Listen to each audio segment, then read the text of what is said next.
Alors, je fais un peu mon retour devant la caméra parce que en fait j'ai eu un gros souci de caméra, mais je crois que j'en avais parlé dans les 2 dernières vidéos. Mon micro il faisait que de se déconnecter, donc c'était vraiment trop chiant. J'avais dû recommencer plein de fois les vidéos et tout.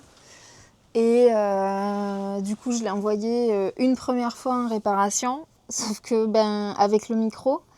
Sauf qu'ils ont oublié de vérifier le micro. Donc ils m'ont renvoyé une nouvelle caméra. Mais avec mon ancien micro, donc ça marchait pas. Donc j'ai dû renvoyer tout. Et comme le micro était pas réparable, ils m'ont remboursé. Et du coup, là, c'est ma nouvelle caméra. Mais ça a été tout un truc et ça a pris, je crois, 2 mois et demi en tout, quoi. Donc j'étais un peu dégoûtée de ne pas pouvoir continuer. Et là, du coup, ça fonctionne. Donc, je suis trop contente. Et je voulais expliquer aussi ma sale tronche, là, parce que je vois ma tronche, j'ai vraiment la tête vraiment très fatiguée. Je me suis fait opérer il y a... lundi, ça va faire 3 semaines. Et du coup, je suis très fatiguée. J'ai un peu du mal à me remettre de l'opération. Et j'ai encore beaucoup de douleurs. A priori, c'est assez... Enfin, c'est pas anormal, mais c'est assez rare qu'il y ait autant de douleurs si fortes aussi longtemps. Généralement, ça dure 10 à 15 jours, mais moi, j'ai vraiment très mal. Ça va mieux la journée. Mais le soir, en fait, la nuit, je bouge beaucoup et du coup, quand je veux bouger, je peux pas beaucoup bouger. Je peux pas trop utiliser mes bras encore. Et ça me réveille, en fait, vu que quand j'essaye de bouger, ça me fait souffrir. Ça me réveille et du coup, en fait, j'arrive pas à me rendormir et c'est très compliqué. Donc je prends encore des médicaments le soir pour pouvoir dormir. Et après, j'en prends plus la journée, mais c'est chiant parce que ça me défonce un peu, donc je suis un peu éclatée, quoi. Mais j'ai essayé de ne pas en prendre plusieurs fois et le problème, c'est que je souffre trop et du coup, je dors pas. Voilà, donc je suis un peu dégoûtée. Mais c'est pas grave. L'opération s'est hyper bien passée. Et donc, du coup, tant qu'à faire, je vais parler de l'opération là sur cette vidéo. Je pense que je ferai plusieurs vidéos sur le thème pour expliquer un peu plus en détail. Et si jamais sous la vidéo, il y a des personnes qui me posent des questions, peut-être que je ferai une vidéo pour répondre aux questions. Du coup, j'ai fait une réduction mammaire qu'on appelle radicale. Parce que je voulais pas une torsoplastie. Parce que je voulais pas une opération masculinisante en soi. Mais c'était un peu entre les deux. Mais j'ai quand même fait quasiment tout enlever. Et du coup, voilà, ça reste quand même, c'était une grosse opération, quoi. Et donc, on appelle ça une réduction mammaire extrême ou radicale. C'est pareil. Voilà. Et du coup, ça s'est super bien passé. Et en fait, dans les torsoplasties, il y a plusieurs techniques utilisées. Et moi, celle qu'on m'a faite, c'est la technique, on appelle ça la technique du lambeau. Ah merde, je sais plus le nom en anglais. Et en fait, le principe, non, c'est pas dans toutes les techniques du lambeau que c'est comme ça, mais moi, mon impératif, c'était que je voulais pas qu'on coupe la tige interne du téton. Et parce qu'en fait, c'est ce qui est fait pour les torsoplasties. Cette tige est sectionnée, raccourcie et du coup greffée au pectoral et voilà. Et en fait, alors il y a plusieurs sons de cloche parce que il y a des gens. Alors je vais poser ma caméra. Il y a des gens qui disent qu'il y a plus de risque de nécrose avec la technique du limbo et d'autres qui disent qu'il y en a moins. Donc ça, c'est vraiment très aléatoire.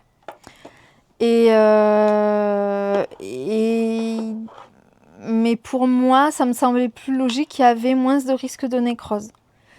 Vu qu'on ne coupe pas la tige, je vais remonter. Voilà, pour comme ça, je peux me redresser, parce que là, j'ai un peu mal, du coup. Voilà, là, du coup, je sais plus ce que je disais. Le TDAH est toujours présent. Bon, bref, je sais plus ce que je disais. Mais en fait, je pouvais pas, du coup, faire une torsoplastie classique à cause de ça, parce que comme on coupait pas la tige, il fallait que la tige elle ait l'espace d'exister, quoi, pour être... merde, je sais plus comment on dit, j'allais dire irriguer, mais c'est pas ça. Enfin, pour que le sang puisse circuler et qu'il n'y ait pas de nécrose, quoi. Et donc, il fallait laisser un peu de glande pour que la tige ait l'espace de se remettre. Et du coup, ça a super bien pris. J'ai eu une greffe complète des mamelons et des tétons.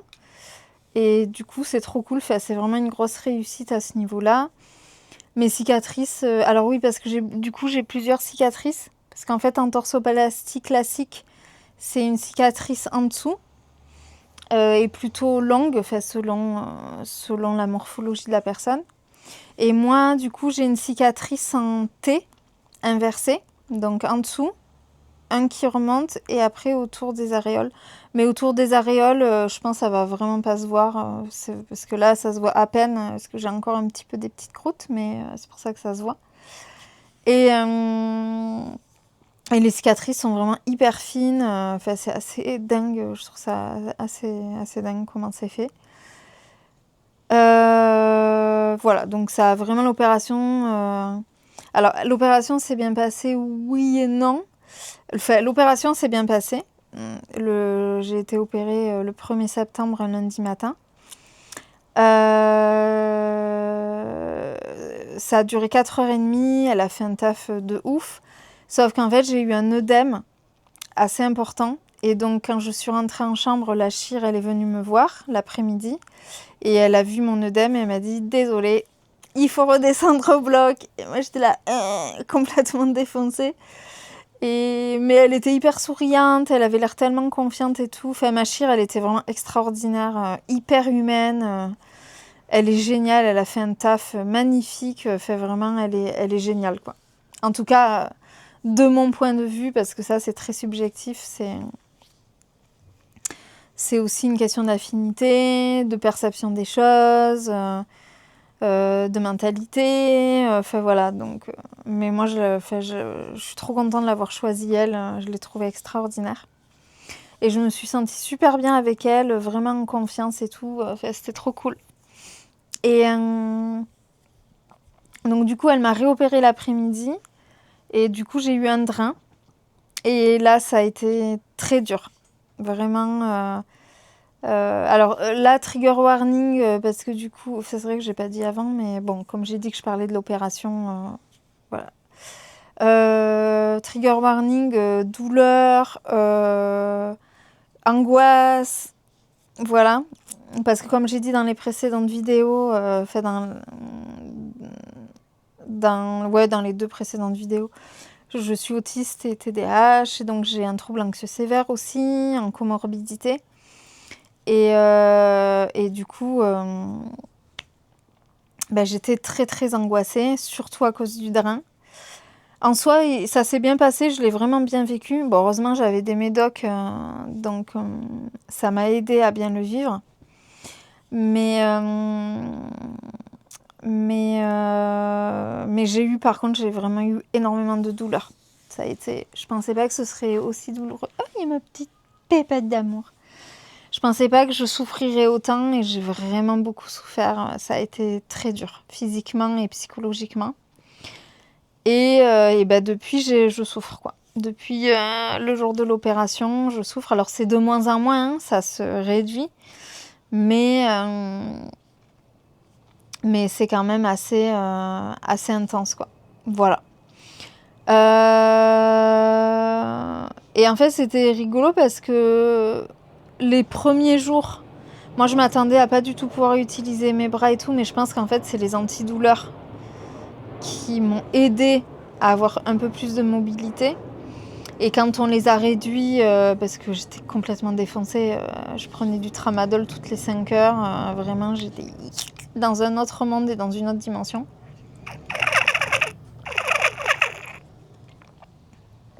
Désolée, ma gourde, elle fait un bruit de l'enfer, mais c'est la seule que je puisse soulever parce que mes autres gourdes, elles sont trop grosses. Et du coup, je peux pas soulever beaucoup de poids encore pour le moment. Et après, quand je suis rentrée chez moi, alors déjà, le retour en taxi, parce que j'ai eu un taxi VSL, parce que j'avais une ALD pour cette opération. Et laisse tomber, ça a été horrible. Vraiment horrible. C'était le pire trajet de ma vie, les vibrations, c'était affreux. Et le fait de devoir rester droit en position assise, horrible. Franchement, j'ai souffert, je sais pas comment j'ai fait pour gérer, mais j'ai géré. Mais j'avais vraiment la sensation de tomber dans les pommes tout le temps, j'avais la nausée, enfin, c'était assez violent le truc. Et puis quand je suis rentrée chez moi, j'ai vraiment eu un choc un peu psychologique je me suis vraiment fait opérer en fait. Et là, je suis rentrée chez moi et j'ai plus la maîtrise de mon corps et qu'est-ce qui se passe enfin, c'était assez flippant. Mais ça s'est très bien passé, j'ai un super entourage. Il y avait minimum 1 à 2 personnes qui passaient tous les jours pour m'aider parce que je voulais pas que ma fille ait plein de trucs à gérer. Donc ma fille, elle s'occupe principalement de sortir les chiens 3 fois par jour. Et puis après, elle me faisait mes poches de glace quand il y avait personne et remplir la gourde d'eau parce que vraiment les premiers jours, je pouvais rien faire, quoi. Déjà, j'arrivais à aller aux toilettes, c'était assez ouf, mais je pouvais rien faire. Et après, mes amis sont venus pour faire la vaisselle, ranger un peu, des fois faire chauffer à manger ou même préparer à manger, peindre le linge, plier le linge. En fait, on se rend pas compte, mais du nombre de choses qu'on a à faire dans une maison, c'est assez dingue, quoi. Et voilà.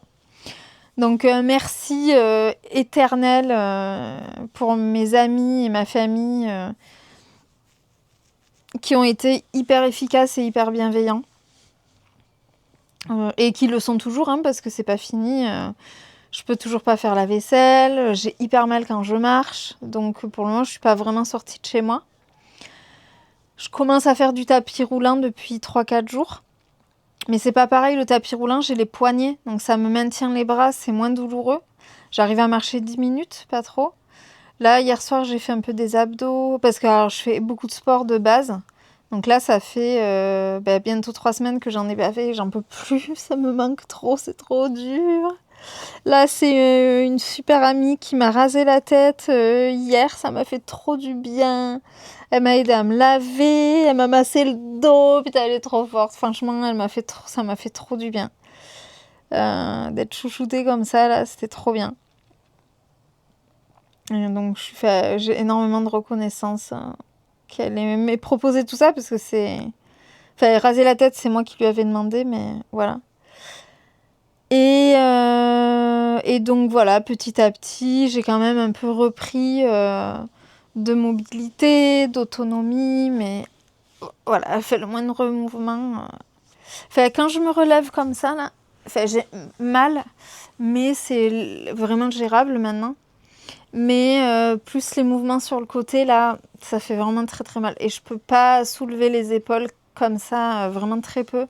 Alors c'est hyper douloureux, quoi, ça fait super mal. Mais en fait, voilà, je pense que mes douleurs, elles sont vraiment accentuées par mes angoisses. Comme je suis quelqu'un d'extrêmement angoissé, forcément, je suis en hyper-vigilance de tout ce qui se passe dans mon corps, de la moindre petite douleur, de la moindre sensation. Et en fait, c'est ça qui est un peu compliqué avec l'autisme, c'est que chaque jour est différent. Parce que chaque jour, je récupère un peu plus. Et chaque jour, ça cicatrise un peu plus. Donc, j'ai des nouvelles sensations. Et comme j'ai une hypersensibilité, tout est démesuré au niveau sensation. Enfin, c'est assez ouf. Par exemple, alors là, ça va mieux, mais depuis... on m'a enlevé les pansements il y a une semaine. Et en fait, je pouvais pas les premiers jours, je supportais pas le contact du vêtement sur mes tétons. C'était extrêmement douloureux. Et j'hallucinais, quoi. Voilà. Mais comment dire, je temporise en fait par rapport à ça dans le sens où je me sens vraiment hyper privilégiée parce qu'il y a pas mal de personnes qui ont des nécroses du téton ou qui récupèrent pas les sensations ou très longtemps après. Donc je suis quand même très privilégiée, j'ai énormément de chance que ma greffe elle est aussi bien prise. Parce que vraiment, le lendemain où je suis rentrée chez moi, il y a les infirmières, parce que oui, il y a des infirmières qui sont venues tous les 2 jours me changer les pansements. Et c'est d'ailleurs elles qui se sont occupées de m'aider à me laver les 10 premiers jours, tout le long où elles ont refait les pansements. Aïe. Et en fait, dès le lendemain, 4 jours après l'opération, mes mamelons et mes tétons, ils étaient hyper colorés, ils étaient hyper vivants, quoi. Déjà, ça se voyait que la greffe, elle avait quasiment pris. C'était assez impressionnant. J'ai halluciné, quoi. Et j'avais déjà toutes les sensations parce que du coup, elle devait passer pour nettoyer. Et je ressentais tout hyper fort. J'étais là, ouais, mais c'est trop ouf, je m'y attendais pas. Donc, d'un côté, j'étais hyper content. Et d'un autre côté, j'étais terrifiée parce que c'était très douloureux. Et du coup, voilà, bref, l'angoisse, la douleur. Et en fait, c'était un peu crescendo. Plus j'avais mal, plus j'avais peur. Plus j'avais peur, plus j'avais mal. Donc, ça a été un peu compliqué. Donc, ça m'a pris un peu de temps pour m'habituer aux sensations. Mais voilà, ça s'est bien passé. Et du coup, il y a eu plusieurs étapes vraiment très difficiles pour moi. Déjà, du lendemain de mon retour chez moi, jusqu'à 6 jours plus tard, j'ai eu une injection par jour d'anticoagulants. Putain, horrible. Horrible pour moi et horrible pour les infirmières. Alors ça va que j'ai beaucoup d'autodérision et du coup, on s'est bien marré avec les infirmières après. Parce qu'avant, je me marrais pas trop. Mais les injections étaient vraiment extrêmement douloureuses. Quand le produit passait, c'était horrible. Donc je criais à chaque fois. C'était horrible. Mais c'est surtout parce que j'avais peur. Bon, après, parce que ça faisait vraiment très mal aussi. Mais à un moment, une infirmière a eu une super idée. C'est de me mettre une poche de glace sur la cuisse. Là où on allait me piquer. Pour anesthésier la peau. Et là, en fait, ça a trop bien marché. J'avais beaucoup moins mal. Mais par contre, j'étais tout autant terrifiée. Et du coup, non, il y a un reflet là, pas tip top. Donc, je vais plutôt faire comme ça. Et du coup, je hurlais de terreur. N'importe quoi, vraiment. C'était vraiment n'importe quoi. Mais elles étaient hyper gentilles, hyper bienveillantes. Elles ont été géniales. D'ailleurs, je pense que je cherche une idée de cadeau à leur faire pour les remercier de leur bienveillance, parce qu'à chaque fois, elles prenaient vraiment le temps, que je me calme, que je me détende et tout pour faire les soins. Enfin, vraiment, c'était assez dingue, quoi. Donc, voilà. Là, on voit un peu à travers le t-shirt que... voilà. En fait, à travers le t-shirt, on voit un peu le contour, quoi. Et là, en fait, c'est... alors, pour moi, c'est encore beaucoup trop gros ce que j'ai, mais la chire m'a dit que c'était très gonflé. Et les infirmières aussi. Et que ça allait prendre du temps, en fait, pour se remettre, quoi, pour dégonfler. Donc, j'espère que j'aurai beaucoup moins que ça. Voilà. Donc, on verra. Et donc voilà, donc il y a eu les piqûres pendant 6 jours. Et après, je crois qu'à J+10, l'infirmière, enfin il y a une infirmière qui m'a enlevé les points des mamelons. Putain, horrible. C'était terrifiant et hyper douloureux. Mais bon, ça s'est passé, j'ai réussi à le faire. Bon, j'ai beaucoup pleuré, j'ai poussé des cris très bizarres, mais j'ai réussi à le gérer et l'infirmière m'a aidé à gérer aussi, donc trop forte. Et après, elle m'a enlevé le point du drain là sur le côté là. Rien d'y penser, ça me dégoûte. J'aime pas du tout. Et voilà, et donc là j'ai revu ma chire il y a 3 jours, donc à J+16. Elle m'a rassurée, elle m'a dit que tout était très beau, que ça avait hyper bien cicatrisé et tout, que c'était trop bien. Le seul truc, c'est que je commence à avoir un peu des boursouflures sur les cicatrices du côté là. Et du coup, dans 10 jours, putain, j'ai trop peur. Je vais devoir faire des massages. Et en fait, je vais le faire avec une kiné parce que je suis beaucoup trop terrifiée pour me toucher seule. Enfin, là, à peine je touche dans la douche, ça me dégoûte. Ça me fait tourner la tête. Donc, je crie. Je suis trop mal. Mais bon, après, c'est normal, c'est le début. Enfin, voilà, avec mon autisme, tout ce qui est changement, c'est hyper compliqué. Donc là, forcément, bah, il me faut du temps, quoi. Donc, ça va se faire petit à petit, hein. Donc voilà, la kiné va m'aider, parce que j'ai une super kiné qui me fait à la base du maxillofacial. Et du coup, parce que comme dit, hyper angoissée, donc je serre beaucoup la mâchoire, donc tout est très douloureux, bref, voilà. Et du coup, elle a été OK pour s'occuper de mes massages, mais j'ai trop peur. Mais ça, de toute façon, j'ai pas le choix. C'est comme ça fait partie de l'opération, donc... En fait, c'est un peu ça qui est bizarre, c'est que je suis ultra angoissée, mais je me laisse faire en fait pour les soins. Parce que je sais que ça m'est nécessaire en fait pour une bonne guérison et que j'ai pas souffert. Enfin, j'ai pas souffert autant pour que ça guérisse mal, quoi. Donc je mets toutes les chances de mon côté. Donc je sais que ça va être un moment difficile à traverser sur le moment, mais ça va durer 10 minutes, un quart d'heure. Bon, 10 minutes, un quart d'heure, 3 fois par semaine. Mais c'est 10 minutes, un quart d'heure, 3 fois par semaine. Et le reste du temps, ça va le faire. Et après, pour mon avenir, ça va être trop bien. Donc, voilà. Là, je parle comme ça parce que je suis pas en train de subir le massage. Hein, parce qu'après, quand je subis le massage, j'ai pas du tout cette tête-là. Je pleure, je crie. Enfin, le massage, je connais pas encore, mais... Déjà, les pansements, les piqûres et les points, là, ça a été tout un truc. Après, les pansements, j'avais pas du tout mal. Franchement, les pansements, bon, le nettoyage, ça piquait un petit peu parce que j'avais beaucoup de sensations. Mais enlever les pansements, au contraire, c'était vraiment hyper agréable parce que ça faisait du bien d'avoir rien, que la peau respire un peu. Voilà. Donc là, j'ai vraiment parlé juste des soins.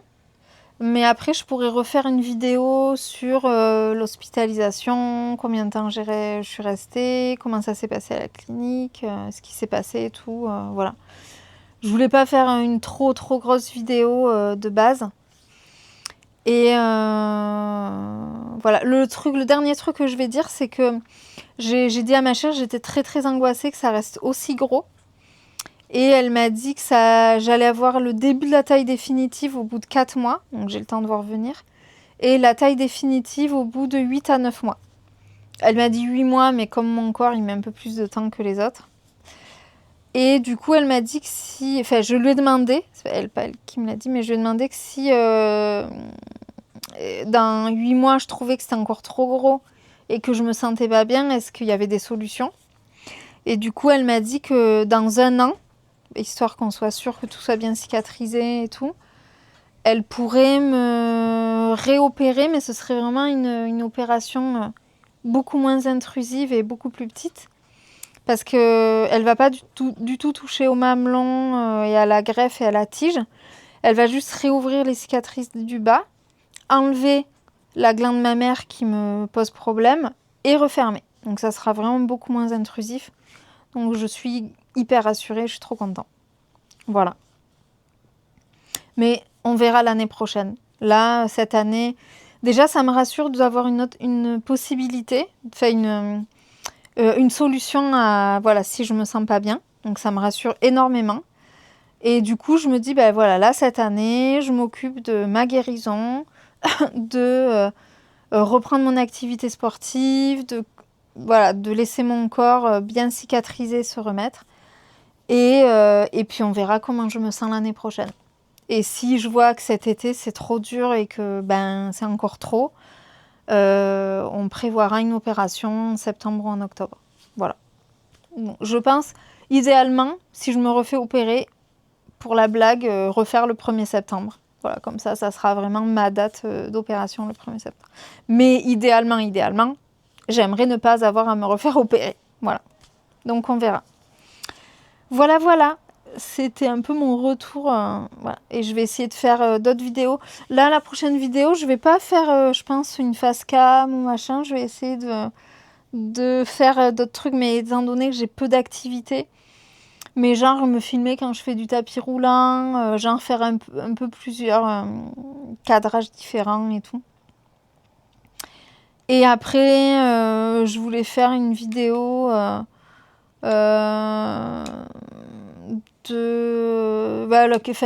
d'activités manuelles que je peux faire aussi. Mais voilà, on verra quand je pourrai vraiment reprendre parce que là, moindre truc que je fais, j'ai mal. Donc, on va éviter. Voilà, voilà. Bah, du coup, j'arrête là. Et puis, si jamais il y a des personnes qui regardent cette vidéo et qui ont des questions, bah, vous pouvez les poser et je les noterai et j'y répondrai dans une autre vidéo. Et voilà. Et s'il y a des personnes qui sont intéressées que je parle de l'hospitalisation et de tout ce qu'il y a autour, des rendez-vous avec la chire et tout, bah, ça me fera très plaisir d'en parler parce que j'adore en parler. Donc, je ferai des vidéos sur ça. Voilà, voilà.